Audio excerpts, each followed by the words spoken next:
We love shooting, hunting, and educating. So if you want to learn about long-range shooting, you're in the right place. This is the Long Range Addicts Podcast. Shooter ready, stand by.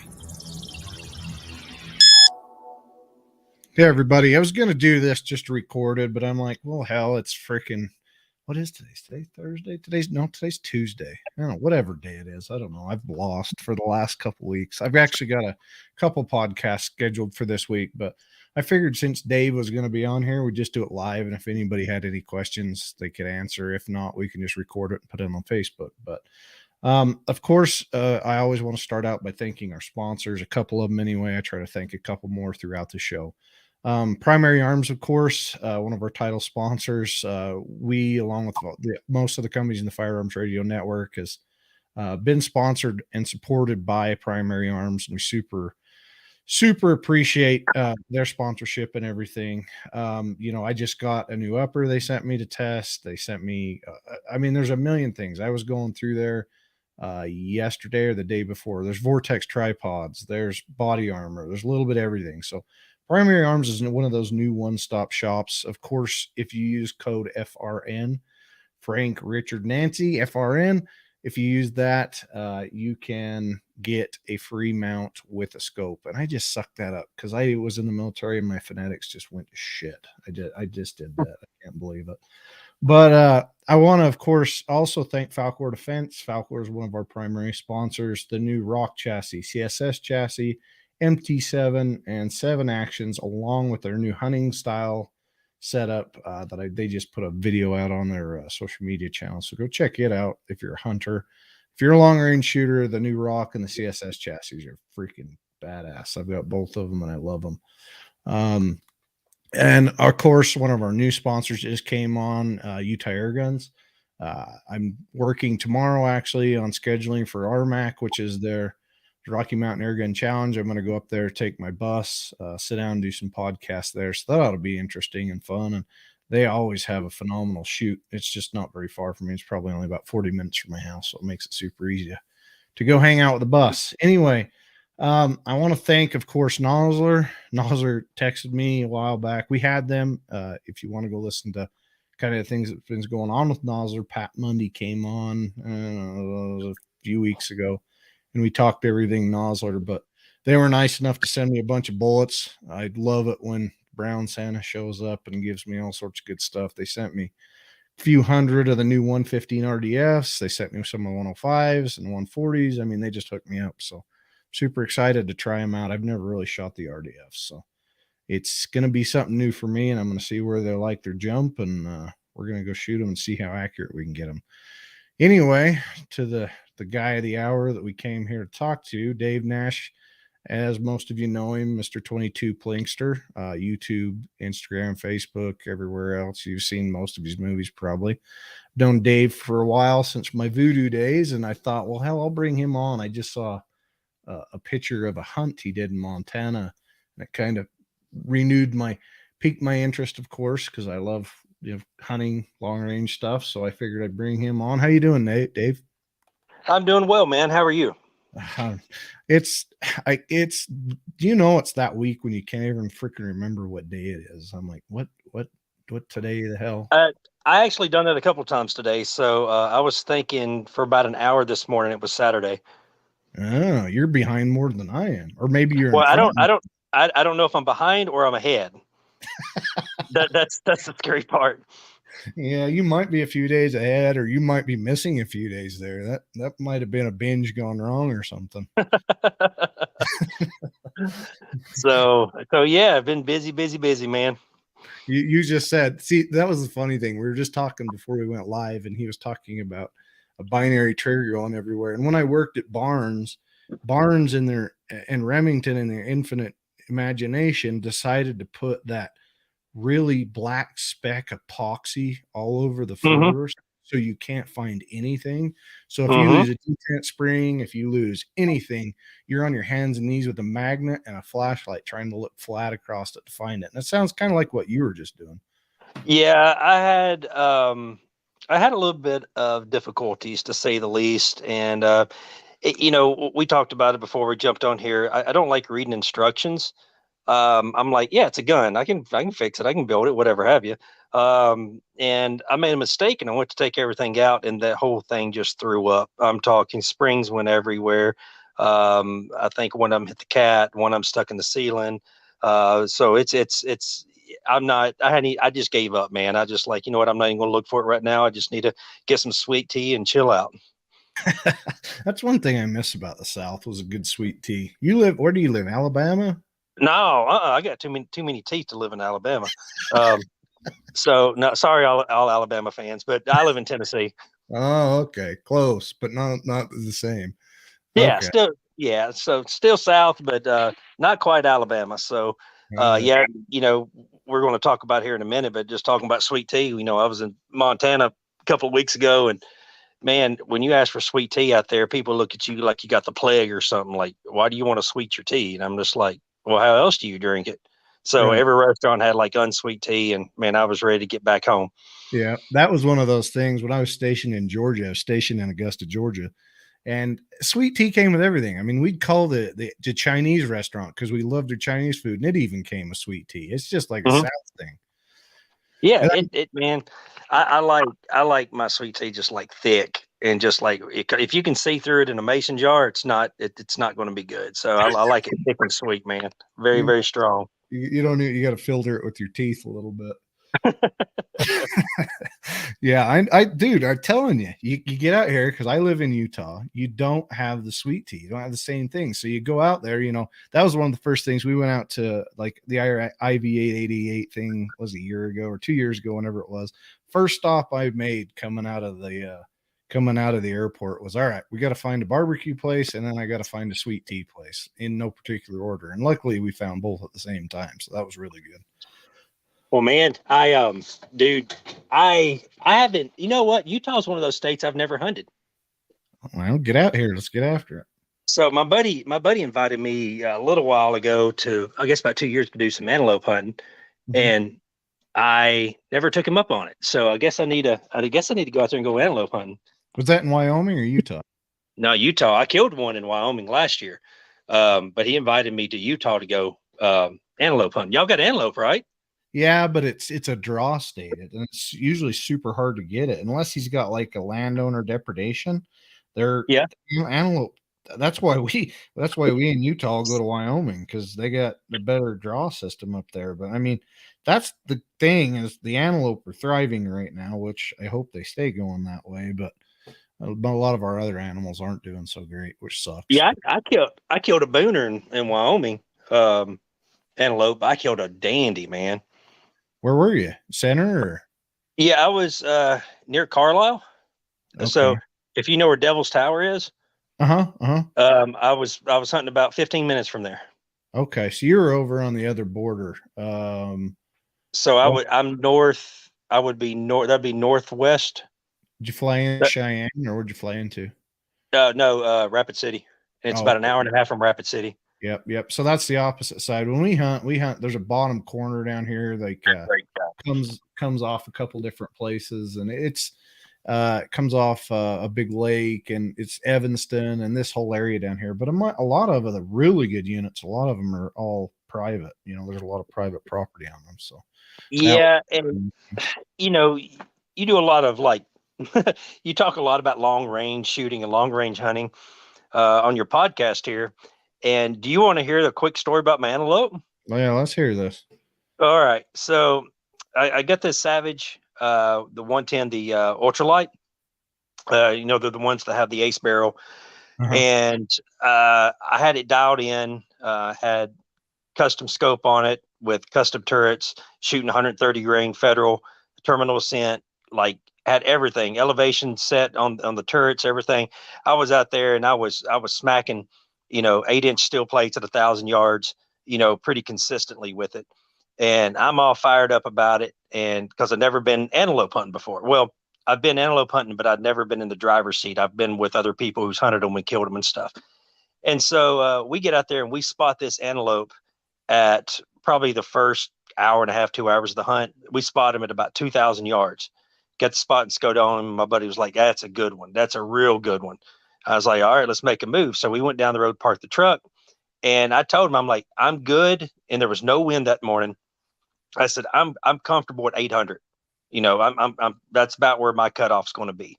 And he said, okay. He said, well, we'll see what we can do. And I said, I was like, if I see him within 550, 600, he's dead. Not a problem. He said, all right. So I was hoping I would get to like that 600, 650 yard shot on him. And we stalked this thing and stalked this thing, popped over the hill, and there he was at 80 yards, and I shot him. Well, that's you get what you get. So there you go. I was prepared. I put in all the time. You know, I got everything just perfect, and to expect him to shoot that, you know, 600, 650 yard shot, and I shoot it at 80 yards. Like literally when I came up over the hill and I saw him, and he saw me at the same time.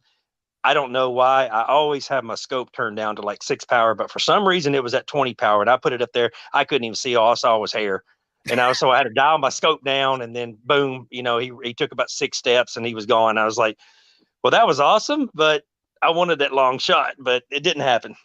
Yeah, well, at least he wasn't running. I know a lot of people. I had Sean Heron on a couple weeks ago, and he talked about his antelope going like 40 miles an hour last day. Made a really lucky shot, you know, probably shouldn't have made it. So, I mean, that's the thing is you always prepare for something, but it's, I guess it's nice in a way that you got an easy shot, but it still sucks that you couldn't have taken, you know, a little bit longer shot. I know it, and but it's the way it goes. You know, if you practice at like 80 yards, you would see him at the 700 yard shot. It would always be the complete opposite. Right, right. And the other thing, the other issue that a lot of people don't realize when they come into hunting stuff like that is like rangefinders and stuff. A lot of people don't realize that rangefinders have a really hard time ranging when it's flat like that, you know. And Yep. everybody always kind of seems to, if they don't have a really good rangefinder, they're not going to hit the range, and then they've got to kind of guess and wing it, I guess. But were you with a guide? Are you with a bunch of buddies? Yeah, I was with a guy, but I've been hunting with him for probably about, good grief, 7 years, 8 years now. And, you know, he's a friend, you know, we've killed a lot of stuff together. Okay. Yeah, that's the nice thing is when you come to anywhere new and you got somebody to kind of show you the ropes and help you get into a place and not have to guess. A lot of the times when we go out to Wyoming, we're on Onyx maps nonstop trying to figure out where the private is and trying to, Yep. you know, do all that. So that definitely makes that a freaking lot nicer, you know, scenario setup type thing. It does. And the guy that I've been using, you know, I'm not trying to like, give a plug or anything like that because he's booked out for 2 years anyway. So, but Trophy Ridge out there, and he leases about 1.2 million acres, in Wyoming. And so he's got all that area, all that private land just leased out, you know, to him and his hunters. And, you know, it's some of the best hunting you'll ever do. And, you know, you hunt, you know, it's not like, hey, you sit here, here's a pile of corn and, you know, wait till them come up. No, it's, you hunt, you know, but it's fun. So I guess I've killed about three Miriams up there, an antelope, 2 mule deer, and a whitetail. Man, So I've been going up there a while. You got a trifecta stuff going on, but that's, you know, and that's the thing. You spend a lot of time glassing. You spend a lot of time in the truck on your butt, you know, going from place to place to find them, and they're just a little bit different animal to hunt. And I think that's kind of what makes it fun is they're not like a big, you know, mountain mule deer or something like that where you got to hike into the back country. And I think that's why a lot of people love to hunt the antelope, in my opinion, anyway. Yeah, it's a fun animal to hunt. That's for sure. Yeah, and I mean that was one of the things that kind of got me to reach out to you. I'm like, I saw that picture of you shooting a bear in Montana. What? Give us a little bit of background on that and what took you to Montana to do it. So it's kind of my bear hunting. Whole story of bear hunting is kind of crazy anyway. So this is the 3rd year I've been bear hunting. The past 2 years, I go up to Hell's Canyon in Idaho. Lewiston, Idaho, where CCI is at. I've got several of my friends there that are engineers and product managers and stuff. And he owns 10 acres on the outside of Hell's Canyon. So it's got a stream through it. He's got a little, for 1 year, we had like a big wall tent put in, and we roughed it for 6 days. no electricity, no running water. You go to bed at 10:30, 11 o'clock at night when it's sun's still setting. It's still a little daylight at 10:30 at night. It's kind of weird for me. And, it's starting getting to daylight at 3:30, 4 o'clock in the morning. And you wake up, it's 21 degrees, but by 1 o'clock, it's 110. You have that almost 100-degree temperature shift every day, and it's crazy. But I hunted up there for 2 years in a row, 6-day hunt, and we would average probably 15, 18 miles of hiking on a daily basis. Some days it wouldn't be that much. Some days it'd be like 7 or 8, but we would see bear. We'd see a lot of bear. And of course, all this is public land. We'd see 3 or 4 bear a day, but it's not like in Tennessee. If you see something, you can almost just draw a straight line and walk to it. Idaho, it's not like that. You see it on the other canyon, yet you have to walk 14 miles around where you can get a closer shot. Right. And so it just never came together. I bet I've seen 20 bears in Idaho and never been able to pull the trigger. The only ones I've been able to pull, could have pulled the trigger on, were, of course, sows with cubs, which you can't shoot those. So I was talking to my buddy that lives in Montana, and he was like, I was telling him that story. He was like, "Won't you come up here to Montana and go hunting with me?" And I'm like, Are you sure? And he was like, "Yeah, come on." He said, "It's not a guided hunt. It's just a couple buddies out there just hunting together." So first day we didn't see anything. Second day we were only about, I guess, maybe an hour into the hunt, just driving on the road, spotting, up on the hills and the mountains. And I spotted one about 2 miles away. And we put the scope on him and it was like, "Yeah, let's make a move." So we stalked him for probably about all the way up to about 500 yards. So we got up on him and we sat and we sat and we sat. We couldn't see him because he went into some brush. We made a move about 2 hours later, moved to the left about 100 yards, and there he was. So it gave me time to set up. Shot was right at 500 yards. And a lot of your listeners are long range shooters, but if you're not into long range shooting, 500 yards, that's like right there at the beginning of long range shooting. But however, you can't dismiss wind anytime, any shape, any form. And I misjudged the wind. Where I was at, there was absolutely positively no wind. It was maybe 2 mile an hour. But when we went and got the bear, there was 15 mile an hour winds up on that hill. And my shot was off about 18 inches.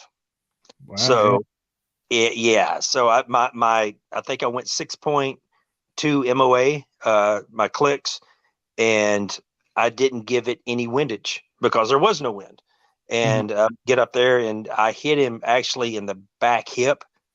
And but a 200 grain 300 Win Mag, it literally, he was out in 30 seconds. Hit the femoral artery, he bled out. He wasn't going anywhere. If you actually watch the video, he went right there, and within 30 seconds he was dead.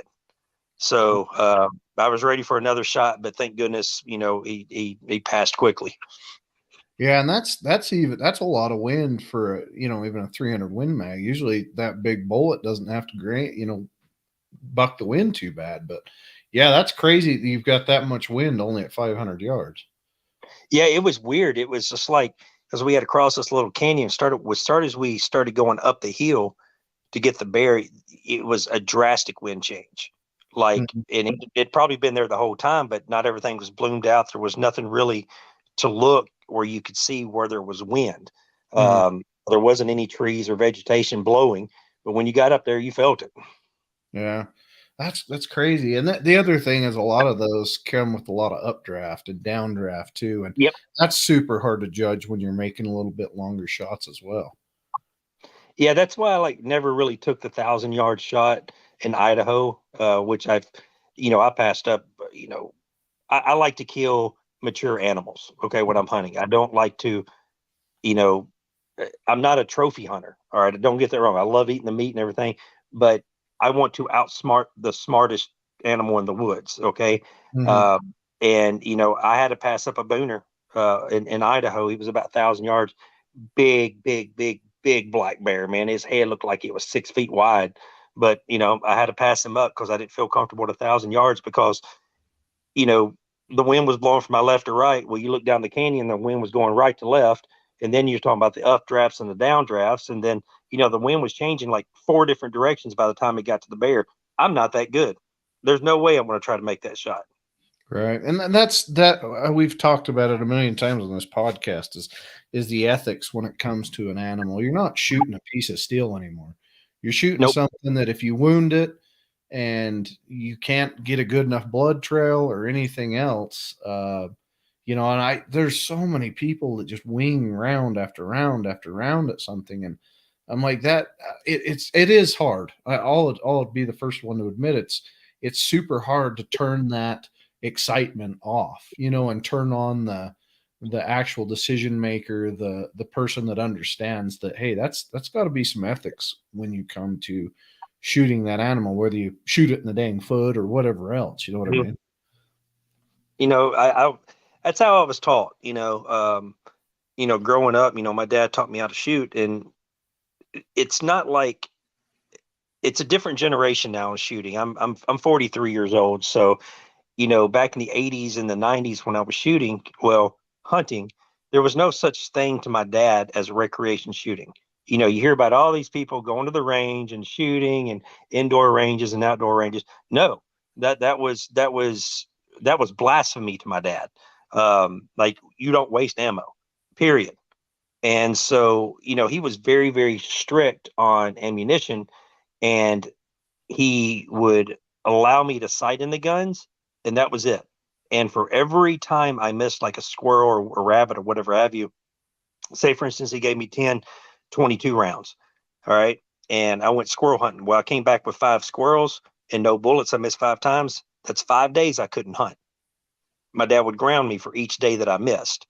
So it taught me to not only make every shot count, but also make every shot count on an animal. Because at the end of the day, you are taking that animal's life, and you owe it to the animal if you're going to do it to take a quick, humane shot. Yeah, 100%. I bless my family. I've seen them take shots that weren't, and that's the hard part. Is if you're not taught the ethics, you've got to almost take it upon yourself, to teach yourself to kind of to adjust your mindset, when you go into it. Because I was that same way. My dad killed bigger deer. If you're watching online, you can kind of see one over here on top of my safe. It's an 8x9. But my dad killed huge deer, but he never practiced either. I mean, he would just kind of like what you're saying. He would go out and he might shoot at a rock or something real quick to figure out where it is, and then he was hunting. There was quite a few years in the end before he gave it up that he just walked to the safe, grabbed his gun, and away he went. And he'd put rounds in it, and he'd never check to see if it was still on. And I'm like, yeah, that probably isn't the right way to do it. And I kind of took it upon myself to say, look, ethically, I'm an animal lover, love them to death, and it's big respect to be able to go hunt. And I take that respect a little bit more seriously, and I try to take other people out and train them the same way. But I like that you kind of said that and put that on. We kind of hit that a little bit. I'm a huge turkey hunter. And it's the same thing with any animal that I shoot. The only time that I don't, and I'm just being honest here, really don't take the time or I take quick shots is when I'm doing pest control. So like hog hunting, prairie dog, stuff like that. Yes, they are animals, but I'm out there to eradicate them. So if, you bust one pig and they all start running, you're going to take those shots at those pigs because they're doing tens of thousands of dollars worth of damage to your buddy's field and stuff like that. You want them dead. It's kind of one of those ugly things that we really don't talk about as hunters. And, but it's the truth, that stuff happens. Yeah, only in certain situations are you actually out there just to get as many gone as you can possibly do. And most other situations, you got one animal in mind and you're after it. Yep. One of the other things that I kind of wanted to hit for a lot of listeners, and you've been super successful with your YouTube. You've put out great videos, really informational. I mean, you're doing one on Tipman. I've worked with Tipman a little bit in the past. They're fun as hell 22s, but when you started to now, I'm sure there's been a huge change, in YouTube and monetization and all that kind of stuff. But for people that are listening, I guess, and maybe want to start a little YouTube channel or put some of that out, I kind of want to hit it real quick because I get asked a lot, and I'm honestly no professional with it. I do a podcast, but I'm no YouTuber or anything else. What are your recommendations for people that are kind of getting started in that side of things? Well, my advice is stay away from gun content. You find another hobby you can make videos on. I'm kind of stuck. I've been doing it 10 years now, and I'm kind of stuck doing what I'm doing, and I'm thankful. It's not like I'm stuck. Like, man, I can't leave. Yeah, I can quit doing this anytime I want to. It's just I can't all of a sudden start. I love playing disc golf. All right, I'm a huge disc golfer. I picked that up about 2 years ago. I play tournaments and everything else. But if I started just making disc golf videos on my 22 Plinkster channel, I'm going to lose everybody.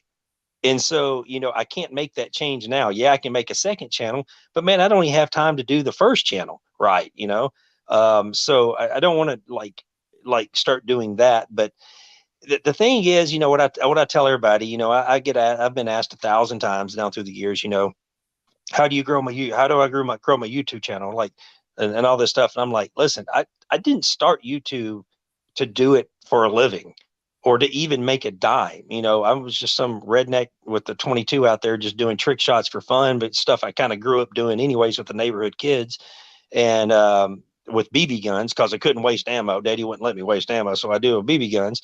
And I just started throwing 30, 45-second videos up there, and people were watching them. This was in the early days of YouTube. And I just tell people, I'm like, listen, find something you love to do, find something that you're passionate about. And when you're doing it, it doesn't seem like work. And here's the honest truth. It's either going to sink or it's going to swim. It's going to be one of the two. I see so many people that and friends of mine also, they try to start YouTube and they hit it hard for like a year and then they quit. They're like, man, I'm just not growing. And I'm like, well, I was like, sometimes it could be a personality problem. Sometimes it could be an editing problem. Sometimes it could be a content problem. Sometimes it's an algorithm problem. But I wasn't, the first 2 years of doing YouTube, I think for 2 years, I had something like 60, 70 videos up there in 2 years. I had like 2,500 subscribers. That's it. And I put out video once or twice a week for 2 weeks and for 2 years. And, I just enjoyed what I was doing. Then all of a sudden it took off. I have a lot to thank, Greg Hickok 45 for that. Me and Greg have been friends for, 25 years, 27 years, something like that, way before YouTube. And we were talking and I was at his house and we were just messing around and I picked up a 9mm casing that was empty and I kind of flicked it up in the air and shot it with my Colt Woodsman. And he was like, can you do that again? I'm like, yeah. So I like took me 2 or 3 shots. I did it again. He said, you need to put that on YouTube. I said, Greg, I got all kinds of videos like this on YouTube. Nobody watches them. He said, well, what's your channel's name? And so that night he subscribed to me and I was on a few of his videos. And that's how kind of the gun community from YouTube kind of found me. And that's what helped me grow at the very beginning. So, well, not the very beginning, but 2 years in. Right. We've had that. I was talking to Sean Heron about that, and he's starting his, and he was just out here doing a sheep hunt in a hunt, a turkey hunt, and he's like, dude, you can't imagine the way that people are trying to mess with algorithms and everything nowadays.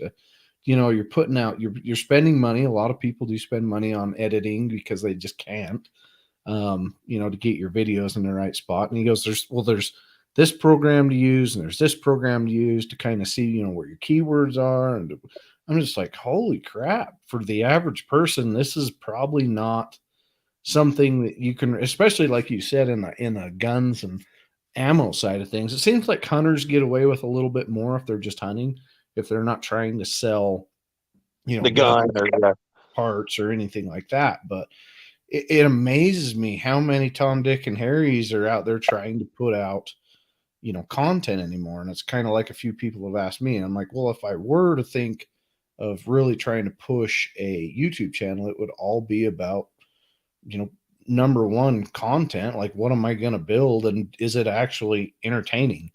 Yep. And that's the thing, is so many people kind of go out there and they do something that might be entertaining to them in a way, but it might not be entertaining to everybody else watching. And I guess that's something to kind of take into account, right? Yeah, you at the end of the day, you have to listen to your followers. Okay, you have to listen to your viewers. Okay, but that's not saying like, across the board, I have somewhere around 1 million followers. Okay, Instagram, Twitter, Facebook, and YouTube. That's not to say if two people ask me to do one thing, I'm going to make a video on that whole series. Just like yesterday, I uploaded that Tipman video, and everybody was like, "Well, you need to make a video comparing the Smith and Wesson M&P 1522 to the Tipman." And I'm like, "Why?" I'm thinking to myself, like, there's only like one or two people that would want to watch that. The other, the 1522 has been out for 8 years. The Tipman's been out for 6 years, and so it's like they're both AR-15 platforms. I'm like, one's a polymer loader, one's got aluminum loader, one's a better built, the other one's a little bit more accurate, so on and so forth. I'm like, but to me, that's not a fun video that I think everybody would enjoy watching. So I'm not going to do that. Yeah, I got it. We did at IVA 88. We took the crazy quails down there and we shot the Tipmans so we did. Oh yeah. Were you there when we shot Oh yeah. that was a freaking blast. I'm like, and those guns ran like nonstop the entire time. I was super. Oh yeah. Chris from Tipman came up 2 summers ago and brought the full autos, and I had my skeet thrower, and so I put in tracers. So I had about 20,000 rounds of tracers just laying around, 22 tracers, and all different colors, red, green, pink, white, all kinds of stuff. And we just full automatic, shot. I think that video's got like 2 or 3 million views on YouTube. And it was kind of one of those last minute ideas, like, hey, let's shoot skeet out of the air with tracers, after we made a couple of videos. And that was the best video that actually put out with them. That's awesome. Yeah, we did that, and then we did some low flies, but you got to kind of be careful because you're shooting full autos into the sky. But we did that. There was an arena, and there were plenty of trees, I think, to stop everything. But yeah, that was a freaking blast when we did that. And like I said, they ran nonstop. Yeah, I'm serious. I have shot a lot of AR platform 22s, everything from the Chris's to the Tipmans to the Smiths to the Rugers. They're all good guns. Okay. But the most reliable by far has been the Tipman. Like, I can't tell you how, like, I'm 8,000 rounds into my 3 Tipmans, and I guarantee I've had less than 5 malfunctions. Yeah, that's crazy. And what kind of ammo you're running through? Of course, I'm using CCI and Federal. What? There ain't no other kind of ammo out there, is it? Yeah, I knew that was coming. I've got video of us somewhere. We were at NRA Worlds. I was there with Devil Dog, but we brought the Tipmans with us because we had them. And we pulled a prank on Jerry Michalek. I'm like, hey, we're going to outshoot you. We both got semi-autos, and we're going to do a quick rundown of these semi-auto 22s. So we got Jerry up there, and we had a full auto, and he had a semi. And dude, he still shot that freaking semi so damn fast. But we beat him, and it shows in the end. He turns around and goes, "Man, I think you guys snuckered me because that was BS." Back in the good old days, probably one of the funnest setups that I had was a Smith and Wesson M&P 1522 with a bump fire stock, and I had a binary trigger in it too. Holy shit! And dude, I'd have like 100-round drums for it, and the thing was so controllable. You could just like write your name in the target with it. It's just like it was pretty much full auto. And then then they wanted to take all the fun stuff away from us. So but that was one of the coolest setups that I've ever owned.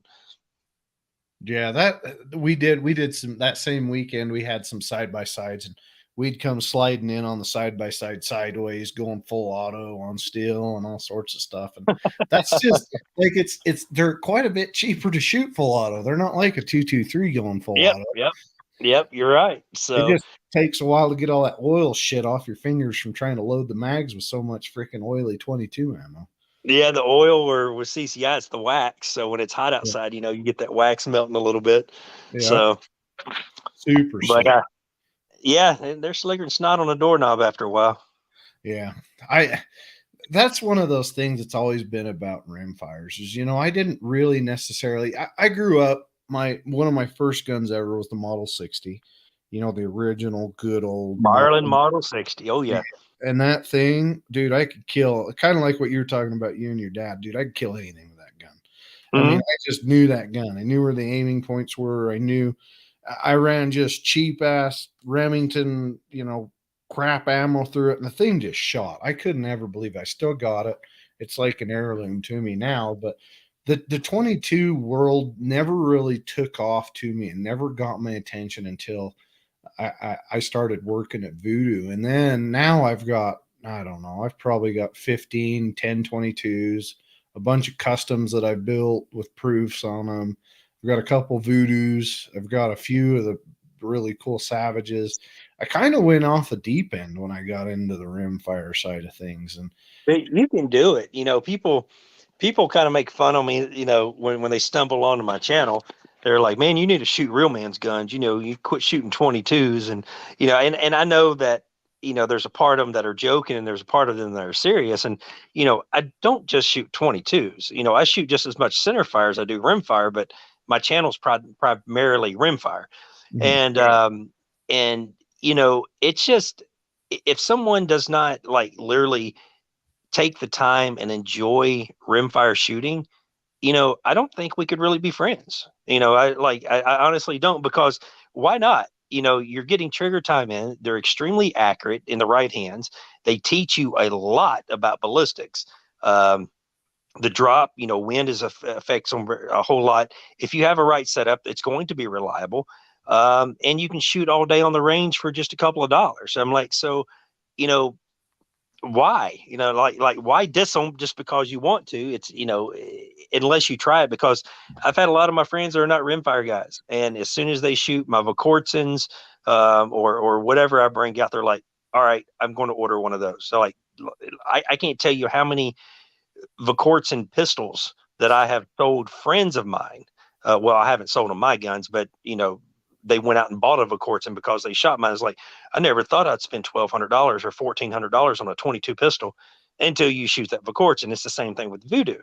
The Voodoo, it's a hard sell to people that, want to shoot, they want to shoot accurately, but, they're like, well, my Ruger 1022 with a blah, blah, blah barrel and a blah, blah, blah, this trigger and all this stuff, it's shooting 1.25 inches really consistently at 100 yards.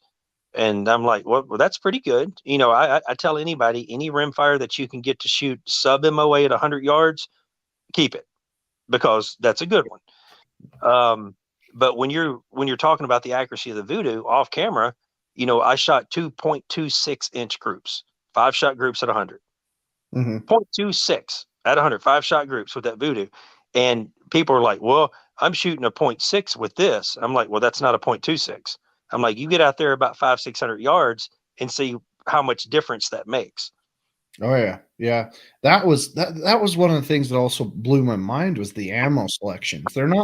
It's not something that you can hand load for, and you've got to find really good ammo, and then you've got to kind of find what ammo that gun likes. You got to go out there and buy a few different types. And those guys, that's a whole nother freaking area when they start sending their freaking guns into Lapua and Ely and all these companies to freaking get tested, to get like, they'll buy entire lots just because that gun like that lot so much. And it's like, and you'll never have to buy any more ammo for it ever, because you're going to spend, you're going to buy 15, 20,000 rounds of that lot.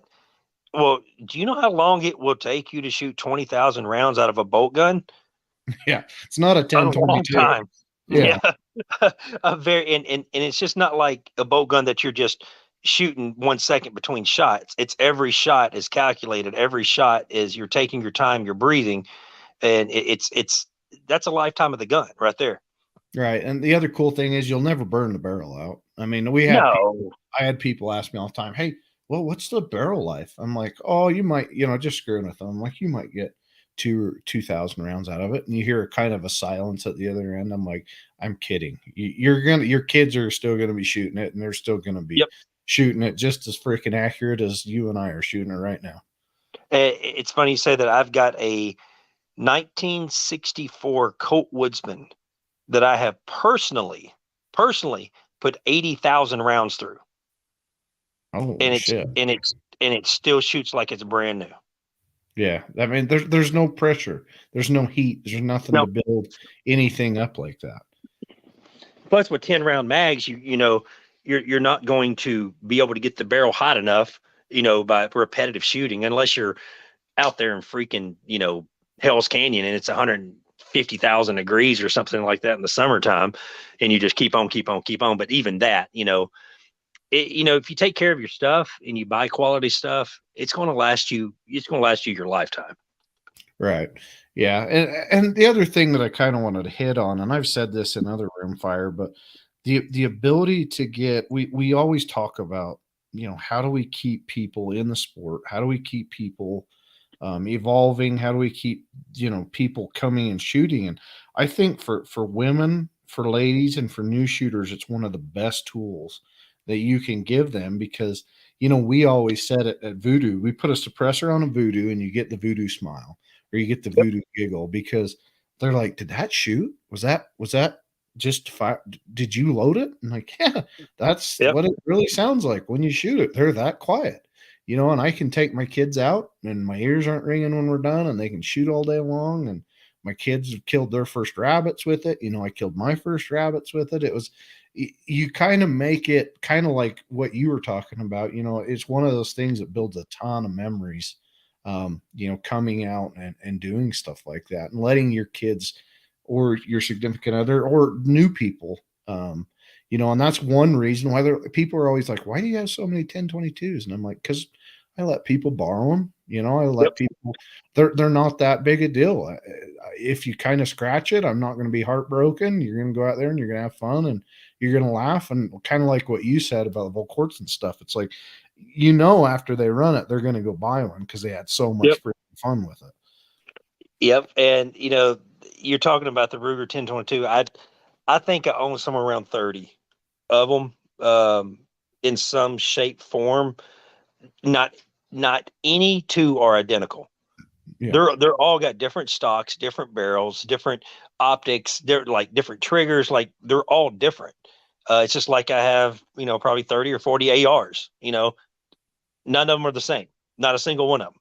So, and you can do the same thing with the rimfire world. And it just, have you ever heard of 1122? Not a 1022, but an 1122? Yeah, I got one. Fixing to do a video on it. So Ruger doesn't make it. It's by a company called Open Top. And you know how you clean a Ruger 1022 is you have to take the bolt out of the bottom, the stock, that goes directly into the block. You take that out, squeeze the safety halfway, and you pull it out. That's how you clean it. That's how you have to take the bolt and everything out. Well, he's developed a firearm that is, you pull a pin on the top and it slides off, kind of like an AK, but it just slides right off, and you have access right there to the bolt, the spring, the trigger, everything from the top. You don't have to take anything apart. Yeah, and that's one of the things that I hate about the 1022 is just to clean them, and then, that's interesting. You're gonna have to let us know what you think about that. Yeah, I hadn't shot it. I've had it about 2 weeks, but I've been doing a lot of other stuff. I'll get to that one here in a couple of weeks. We're probably right after NRA. But it's a cool. It looks cool. I don't know if there's a huge demand for that. I guess it would be for a suppressor shooter or someone that's shooting competition, the high volume shooter. So instead of taking their gun apart between stages, they can clean their gun or, do a quick check on it real quick before they go from one stage to the other if they're having malfunctions. So I think there is some need for it. I just don't know how big that need is. Yeah, I guess the Steel Challenge guys and gals and That was one of my big issues with our Voodoos was running a suppressor and then you accidentally tip it up and all that shit comes back down in your chamber and then your headspace is freaking off. And they're pretty, especially when you get into the high end 1022s. Like I'm the distributor for Azimuth. So all Okay. the Azimuth barreled actions and receivers, I sell all those now, and I have the deal with them, and they're kind of like that too. They're super touchy. I mean, it's been kind of a learning experience for me going from, the standard Rugers to some of the others to go into these, and then but they run like a freaking sewing machine. Just awesome when they're clean and you got everything tuned just right. They're awesome. Yep, you're exactly right. But you've got to understand how to do that. And that's been one of those learning experiences for me is I didn't understand half that stuff. I'm a lot like Dave when it comes to not being able to read, not understand, but read instructions. Then I go, Understanding some of them too. As long as they get pictures, I'm good to go. yeah, there's been plenty of times I go to YouTube. I'm just like everybody else. I'm like, all right, Yeah. I got this new suppressor. I got this new something. And I'm like, how the hell does this work? Because now I feel like an idiot. I don't know why they said it to me. Apparently, I am not the freaking professional that they thought I was. Yeah, it's funny. You give me instructions with some pictures and a few crayons, I'm good to go. Yeah, that's kind of how I feel anymore. But I don't know. You try, and that's the thing is there's over the last, I don't know, probably 5 or 10 years, the growth of everything coming out. There's been so much come out across the board between pistols, ARs, everything to try and keep up with it all is almost freaking impossible. You're right. And there's going to be some pretty awesome stuff coming out this year very soon, especially in the next 2 or 3 years that I've been working with companies, and it's going to change the game again. And it's just like there was that huge gap that was like between the 70s, 1970s, all the way to probably, I don't know, early 90s. That was all the guns were the same. You had J-frame revolvers, and you had your bolt action hunting rifles. And now, with polymer, when Glock, came out in late 80s, early 90s, everything now is like polymer, polymer, polymer, polymer, polymer. And it's not to say that polymer guns are bad, but you look, there were a lot of guns, created before 1970. All right. I've got books that are 5 inches thick to show that. But however, just the innovation that has been coming in the past 6 years, 7 years, it's pretty remarkable what people are in companies and these engineers are actually doing in developing firearms. It's almost, I can't keep up with it. I was in the electronic field, I was low voltage electronic technician for 18 years before I started doing YouTube.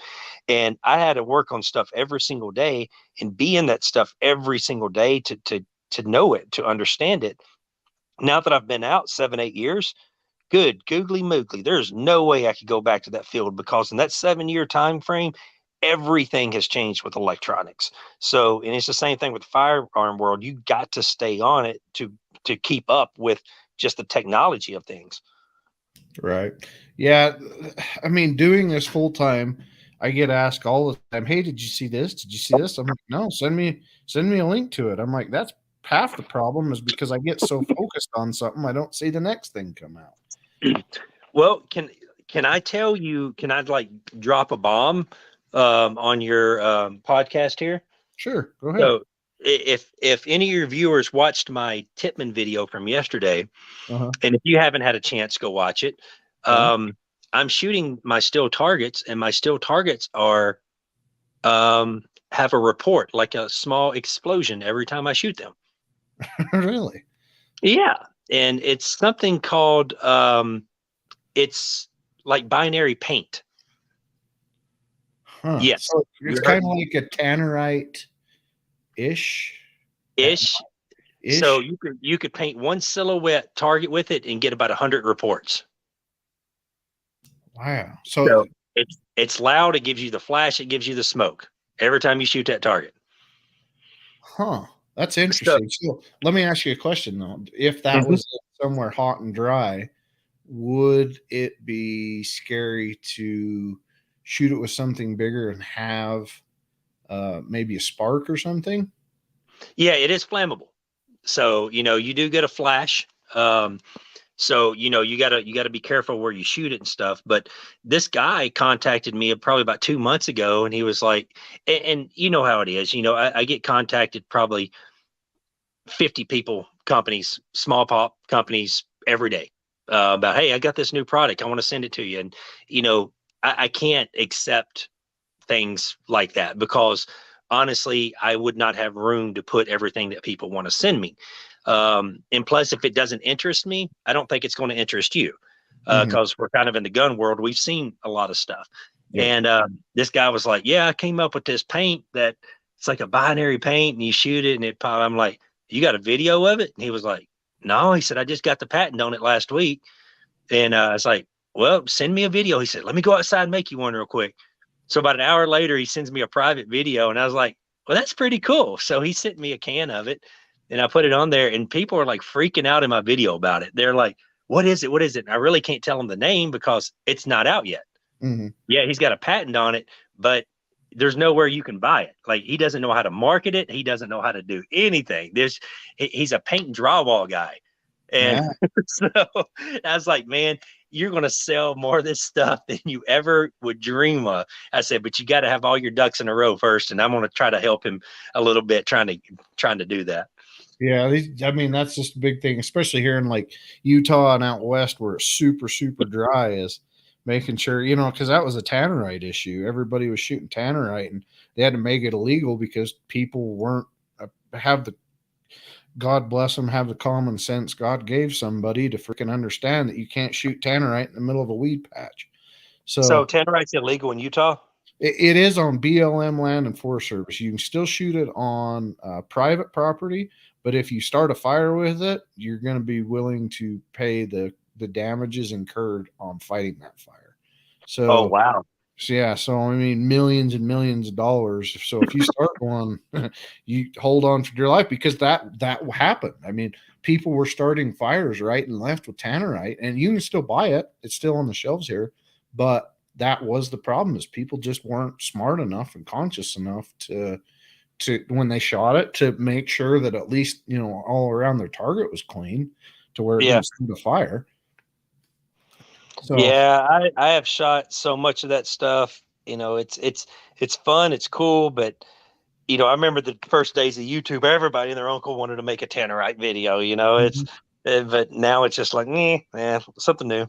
Now they put it in fridges and watch the fridge door go fly by, and I laugh my butt off every time I watch that video. Yeah, and it's illegal to put on YouTube now. Tannerite? Yeah, so the only way that you can do it is if you have your explosive license. So that's why I don't use like binary in my videos, and like other channels don't use binary anymore, because if you are making money from that revenue of making that video shooting explosives, you have to have an explosive license. Oh, okay. So it's the same thing with drones. If you use a drone in a YouTube video and you make 1 penny off of that, according to I guess is the FCC, you're supposed to have a pilot's license or a drone's license to fly that drone because you're using it for commercial rights. That's freaking crazy. Like there are actually rules and there are laws about all this stuff. And like people are like, well, you need to do this, you need to know. I'm like, that's illegal. Like, why is it illegal? I'm like, I don't know why it's illegal. Why is it illegal for me to put a brace on a pistol but not a stock, on a pistol? I'm like, why is it like it's just people wants to make up rules? Yeah, and it's all about them collecting more taxes and everything else. Yep. Freaking NFA and all that BS. But I mean, holy frick. We just can't win for losing. I don't get it. And I don't know. We could have a whole nother podcast about the frustrations. I'm sure you and I think at least 12 more. Yeah, it's like I get that you have to make money on taxes, but there's a limit. And there's a limit to who you keep sending the freaking taxes to. Quit sending it overseas. Let's use our own money and cut some of those taxes back. I agree with you. And it's not only taxes. It's like now we are kind of like if you do social media for a living, you're almost taxed differently now because of the algorithms that Facebook and Instagram are now. they've been playing these stupid games for probably about 8 months, 9 months, especially Instagram. Usually I can post a video on Instagram and it will get between 15 and 30,000 views the first day. Okay. Mhm. I posted one yesterday. In 23 minutes, it had 4 views. Yeah, with they want you to with, pay a, and with promote. over 100,000 followers. And then I've been looking back at my posts the past couple of months, and they're only allowing me to reach, out of 108,000 followers on Instagram, they're only allowing me to reach 4,000 to 7,000 people. But hey, you can pay $10 and we will reach another 500 people for you. That's how Mhm. that's how another form of tax is. They're like, yeah, this person took the liberty to like my page and follow me, but you're not allowing them to see my stuff in their feed until I pay you to do so. Like, that's just stupid. Yep. And then once you start, it's almost impossible to turn it off. Like Yeah. they're like, oh, we got them. We know they're screwed and they can't do anything about it. And it's like I always keep seeing this and being in the social media side of things. I get all the time, hey, I've got this many followers. Okay, great. Now let me see your analytics to how many people you're actually engaging with on that followers list. And then I Yep. get crickets a lot of the times because I'm like, followers doesn't honestly mean a whole lot, not with the algorithms the way they are anymore, because you're not reaching all of those, that. And then, like Sean Heron of We Like Shooting, he put all that work into We Like Shooting. And then one day they're like, nah, we're done with it. It was just gone, disappeared. Wouldn't let him freaking put it back on. When he hasn't gone back to Facebook since. I think he had like 200,000 or 300,000 followers. Mm-hmm. And he's like, yeah, just gone, vanished. They didn't tell me why. They wouldn't even message me back. And so I spent all this time and all this energy building something, and they just took it away from me just like that. And that's kind of scary too. And same thing with YouTube or anything else. At what point are they going to say, "Nah, you're done. Screw you"? And Yeah, it's scary. that's super scary. And it's almost impossible to take the time that you invest. I'm sure somebody like you into YouTube, and invested in 4 other different places to try and make sure that your stuff all stays, up to date in case that ever does happen. Hell, that's impossible. Yeah, it's one of these things that, like, I'm a saver. I spend money on, like, my platform enough to get by. I'm not out there buying Lamborghinis. I'm not out there buying, flexing and saying, look at this, look at this, look at this. And I understand why a lot of YouTubers do that. It's a tax write-off. I understand it. I get it. I do the same thing. And, but I don't do it to the scale that a lot of them do it. Does that make me a better person or what? No, I'm not saying that at all. I'm just saying I save because honestly, my job is in the hands of some 19-year-old kid in California at YouTube, and all he has to do is push one button and I'm done. And my job's gone. Yep. That's simple and easy it is. Like, I can do everything right, and all he has to do is push one button and I'm done. Yep. And that's scary as hell. And then they don't even have to, it's theirs. They don't have to explain to you why they did it. They don't have to give you anything. And that is the thing. And it kind of reinvigorates you a little bit to see what Musk is doing with Twitter, but who's to say that's going to change anything? Same with True Social or whatever it's called. Yeah. I don't know what's going to happen with any of that. And, a lot of people have tried coming up with, things like YouTube. I mean, there's a couple of them out there now. 430 was one. But they can't get, and that's the other problem is Apple and all these other places. Hell, try to get your stuff put on Apple when you piss them off. See what happens. Yep. Yeah, and that's the thing is with, like, that's why YouTube, Facebook, Instagram, Twitter, those are the beast. Okay, there's like the reason why YouTube is so successful is because you may get on YouTube and look how to rebuild a carburetor for a 68 Chevy, and then the next video may be recommended my video. It has nothing to do with that carburetor that you're rebuilding, but it recommend that video and you'll probably watch it. If you have a dedicated platform where it's just nothing but guns, people, that's not a destination. The destination's YouTube. And then, because there's anything and everything on YouTube, and even their algorithms here lately on my stuff are way, way, way, way down. you look at all the gun channels across the board, you know, their numbers are way down, probably about 40%. But what do? You know, you just keep making videos, shoot guns, and smile. That's what I keep saying. That's just what I'm gonna keep doing. Yeah, that is. It's hard being under the thumb of somebody else, but in the end, it's like, what else can you do? There's absolutely nothing I can do unless, you know, I guess all the gun people just completely pull off of it. But good luck doing that because, Yep. I mean, that's where you're, like you said, your bread and butter's there, and it Yep. sucks that the monetization and everything else is gone. But you know, hopefully the sponsors and everybody else are thinking of all that stuff. But Yeah, I don't know. and honestly, you know, YouTube, if all the gun channels left YouTube, YouTube wouldn't even miss us. It'd be No. one less thing that they have to deal with. Yeah, and then they you know, wouldn't have to be babysitting. we're not a huge market like the vehicles or sports or makeup and accessories and stuff like that. You know, it's not a huge market. We used to think that we were a huge market. We're not a huge market. It's a very small market. You know, it's just, you know, you've been in the industry long enough, you know, this guy used to work at this company. Now he's over here at this company. Then he's over here at this company. You know, it's because it's a small group. You know, it's almost like a family. You know, to an extended family, but it's a small group of people.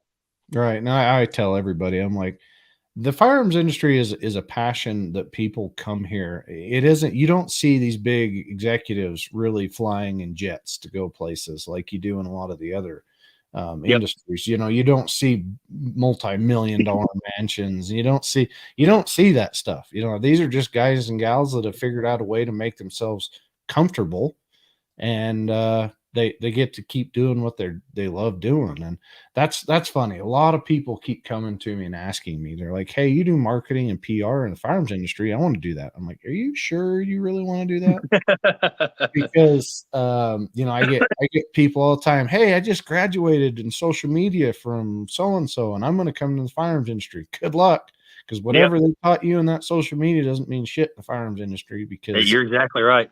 Because I can't run ads, I can't run any of that stuff. I can't do anything that they thought that they taught you you could do on Facebook. So Yep. You better figure out some other stuff to do. And that, I think that's where a lot of the turnover rate is. There's been quite a few days to where I'm like, screw this, I'm done. I hate this, because I got customers of mine breathing down my neck like, hey, why aren't we growing like this company? I'm like, because they don't sell guns. They don't do any of that. So we've got to figure out other ways. I mean, it's a nightmare. You know it just as well as I do. Oh yeah. Yep. I do. So, well, man, it's been fun. We've been chatting for over an hour. Yeah, that's what makes it good. We might have to come do it again and get like deep dive into some more. I want to get into some long range rimfire stuff. We've been talking about it a lot lately. And, oh, absolutely. We need to do some of that. But yeah, I'll let you go. I know everybody's super busy, but I appreciate you coming on, especially at such short notice. And we hit some good topics, and we'll have to do it again. Oh, absolutely, man. I appreciate you having me on. Hey, not a problem. Thanks, dude. And as always, if any of you have any questions, let us know, and you can go find him. 22 Plinkster, YouTube, Facebook, and Instagram, right? Yep, that's it. Okay, perfect. Thanks, man. Have a good one. All right, you too, buddy. Have a great one. Okay, see ya. All right, bye.